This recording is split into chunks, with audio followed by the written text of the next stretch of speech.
What is going on, guys? Welcome back to the channel. This is the Vikings Garage. So, I have a very important question for you guys. I really need you guys to give me your feedback on this one because it's important.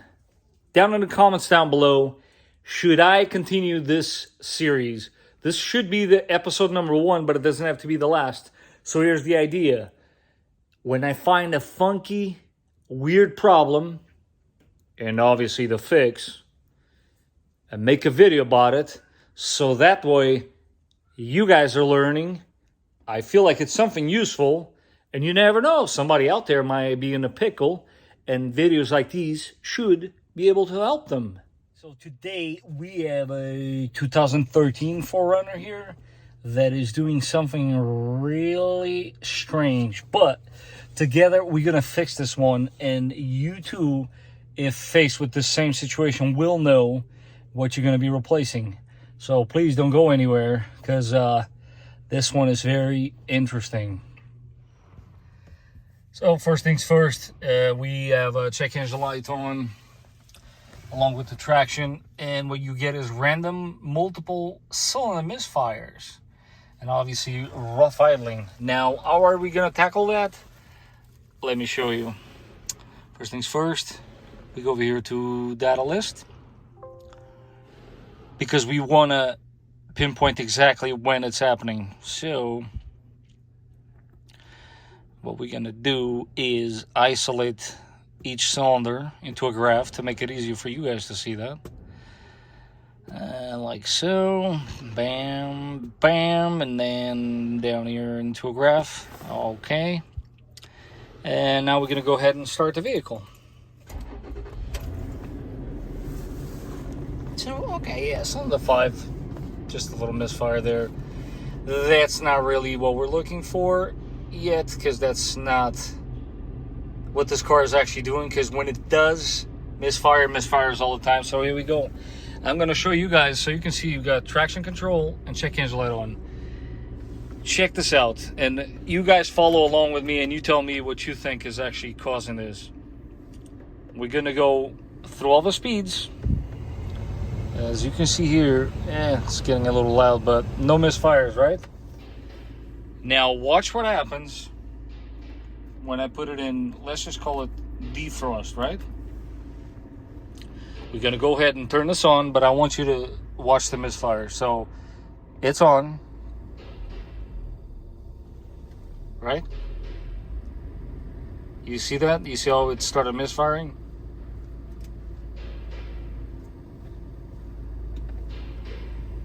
Really strange, right? And the funny thing is, it will do it intermittently. It doesn't do it like every single time, but every time we place this in the defroster, or even for the feet and defroster, the car will start misfiring. Of course, while I'm doing the video, it doesn't want to do it. But let's see, we turned it off, turn it back on again. There we go. There we go. This is definitely running crappy. You can even see it, let me show you, on the idle. Watch the RPMs. It's off, I'm gonna turn it on. You see that? How it dropped right away? That's funny. It doesn't want to show any misfires. Okay. You're gonna have to take my word for it. If I manage to get it to happen more often, I'll shoot this video again. Okay, let's try to turn it on again.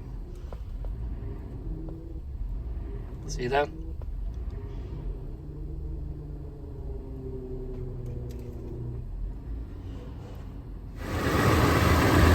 Some of you probably already guessed it by now, but so the clutch on the AC compressor is actually seized, which is causing additional friction on the drive belt, which then is causing misfire.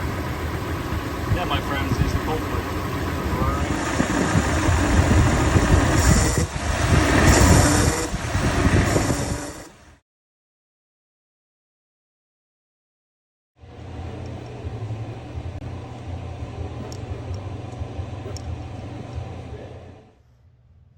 So that's a pretty crucial portion of it.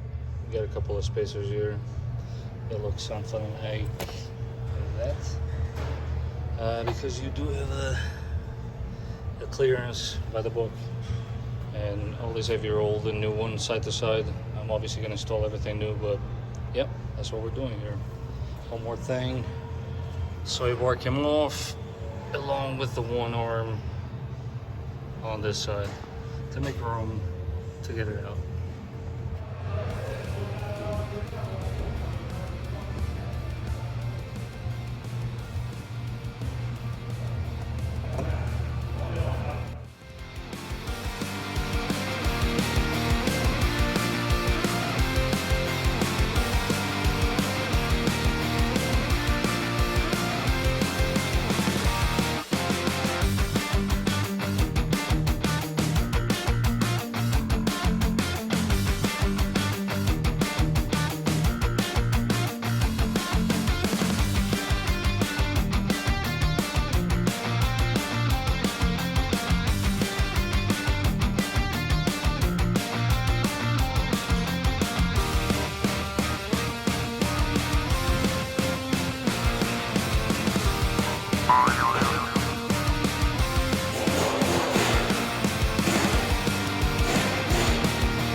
So once you get the 10 millimeter torque to 13 foot-pounds of torque with a filler gauge, you double check your clearance. When all is said and done, there she is, nice and new belt. She's ready for another, what do you guys think, 300, 400,000? Car's all back together, and now of course with every repair you need to make sure that you perform the repair correctly. So here we are again in the car. I got the scan tool here, and I'm just letting her warm up a little bit. And I'm going to show you guys in a second monitors for the misfires, and we're going to turn on the AC compressor and see what happens. So she's somewhat getting there temperature wise. As you can see, no misfires, but this is clearly, let's get some light here, where the issue was happening. So no problem here. Problem would happen in that position or that position, or when you turn on the AC. So I'm gonna go here, one more click, and see what happens. Nothing. Wait a minute. There we go. Now the AC is on. Rookie. I was one click away, but as you guys can see now, I'm going to turn on the AC, and as expected, we are golden. Idle is not fluctuating, and no check engine light. This one is fixed.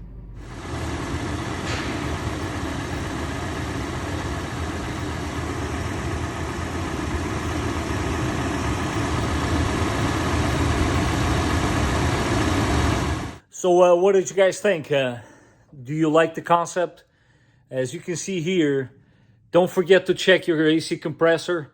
I know I said the clutch was seized, but what I actually meant was the AC compressor itself, because the clutch portion is always spinning, that bearing there. The one that was actually seized is the actual guts of this compressor. It was pretty wild. I've never seen a compressor this bad. So now you know, guys, not just on a 4Runner, but in any car out there, if you're experiencing a misfire, especially under those conditions, now you know what to check.